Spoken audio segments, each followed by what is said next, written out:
Assalamualaikum warahmatullahi wabarakatuh. Kami dari kelompok 10 di sini akan mempresentasikan tentang manajemen hubungan masyarakat pendidikan. Yang pertama yaitu pengertian. Pengertian humas secara umum adalah rangkaian yang khas antara sebuah organisasi dengan publiknya, atau dalam hal ini yaitu antara lembaga pendidikan dengan para warga yang berada di dalamnya, beserta para warga dari luar lembaga untuk menunjang pendidikan agar lebih bermutu dan berkualitas. Adapun pengertian manajemen humas adalah suatu proses dalam menangani perencanaan pengorganisasian, mengkomunikasikan, serta pengkoordinasian yang secara serius dan rasional dalam upaya pencapaian tujuan bersama dari lembaga pendidikan yang diwakilinya. Dan untuk merealisasikan semua itu, banyak hal yang harus dilakukan oleh humas dalam suatu lembaga pendidikan. Konteks pendidikan ini atau konteks pendidikan humas adalah termasuk salah satu elemen yang penting dalam suatu lembaga pendidikan yang berkembang maupun yang sudah maju.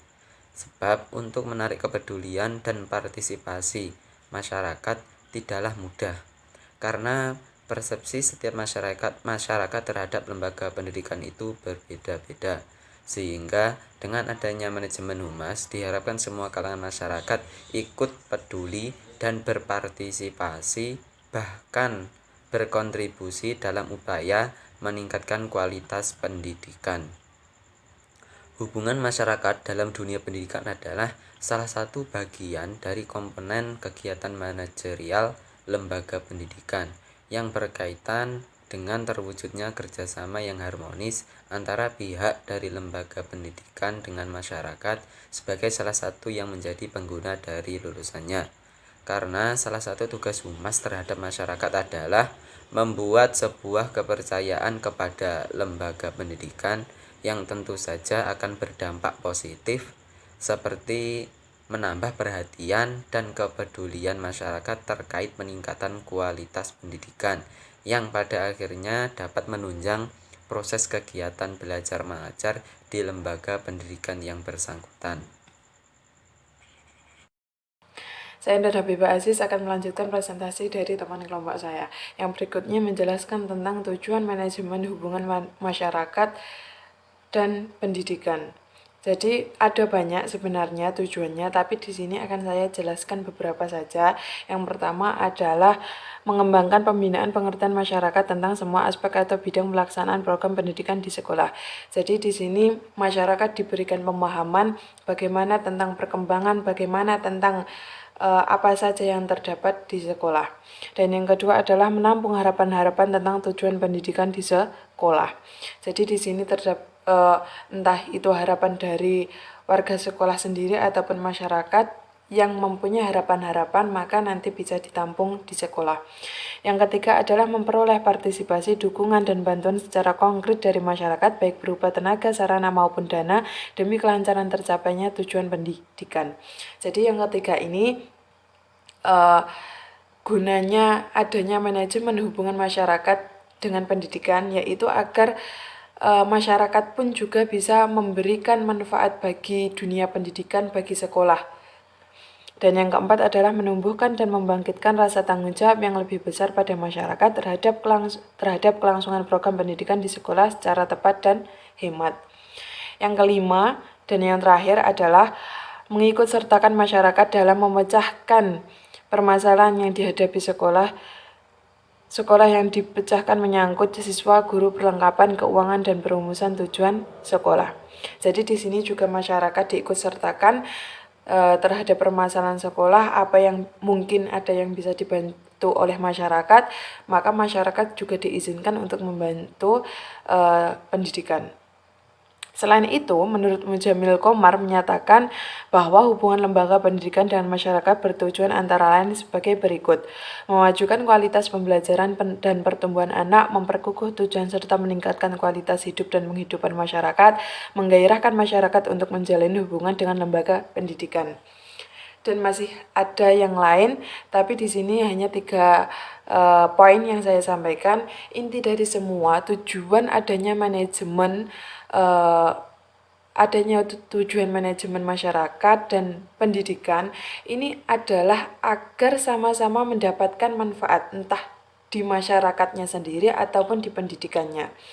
Jadinya katakanlah seperti simbiosis mutualisme, sama-sama memberikan manfaat dan memberikan hasil. Cukup sekian dari saya. Saya Putri Intan Cahyolandari dari kelompok 10 ingin menyampaikan lanjutan materi dari teman saya yang sebelumnya. Di sini saya akan menyampaikan fungsi manajemen hubungan masyarakat dan pendidikan. Menurut Nasution Zulkarnain, beliau merumuskan fungsi-fungsi manajemen hubungan masyarakat dalam lembaga pendidikan sebagai berikut.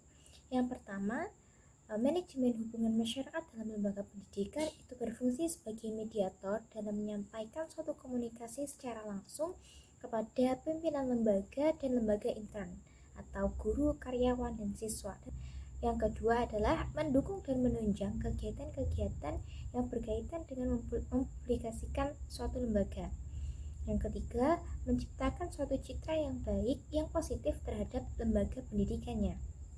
Nah, dari fungsi-fungsi di atas dapat disimpulkan bahwa manajemen hubungan masyarakat difungsikan sebagai media yang menjembatani antara sekolah dan masyarakat. Selain fungsi yang telah dirumuskan oleh Nasution Zulkarnain, terdapat beberapa fungsi pokok atau tahapan dalam manajemen hubungan masyarakat, yaitu meliputi fungsi perencanaan, fungsi pengorganisasian, fungsi pergerakan, fungsi pengkoordinasian, fungsi pengarahan, dan fungsi pengawasan. Terdapat 6 fungsi. Yang pertama adalah fungsi perencanaan. Fungsi ini meliputi kegiatan menetapkan apa yang ingin dicapai, berapa lama, berapa orang yang diperlukan, dan berapa jumlah biayanya. Fungsi perencanaan ini dibuat sebelum suatu tindakan itu dilaksanakan. Yang kedua adalah fungsi pengorganisasian. Fungsi pengorganisasian ini diartikan sebagai kegiatan membagi tugas-tugas pada orang yang terlibat dalam kerjasama dalam suatu lembaga. Yang ketiga adalah fungsi penggerakan, yang merangsang anggota-anggota organisasi melaksanakan tugas-tugasnya dengan antusias dan kemauan yang baik. Kemudian yang keempat adalah fungsi pengkoordinasian, yang berarti menjaga agar masing-masing tugas yang telah disampaikan itu dikerjakan sesuai dengan aturan dalam mencapai tujuan serta dilaksanakan dengan penuh tanggung jawab. Yang kelima adalah fungsi pengarahan. Pengarahan ini dilakukan agar kegiatan yang dilakukan bersama tetap melalui jalur yang telah ditetapkan, tidak terjadi penyimpangan yang dapat menimbulkan terjadinya pemborosan. Yang keenam adalah fungsi pengawasan. Pengawasan ini dikaitkan dengan upaya mengendalikan, membina sebagai upaya pengendalian kualitas pendidikan. Fungsi pengawasan ini juga mengusahakan agar penyimpangan-penyimpangan tujuan sistem hanya dalam batas-batas yang dapat ditoleran. Sekian penyampaian materi dari saya. Akhiran, wassalamualaikum warahmatullahi wabarakatuh.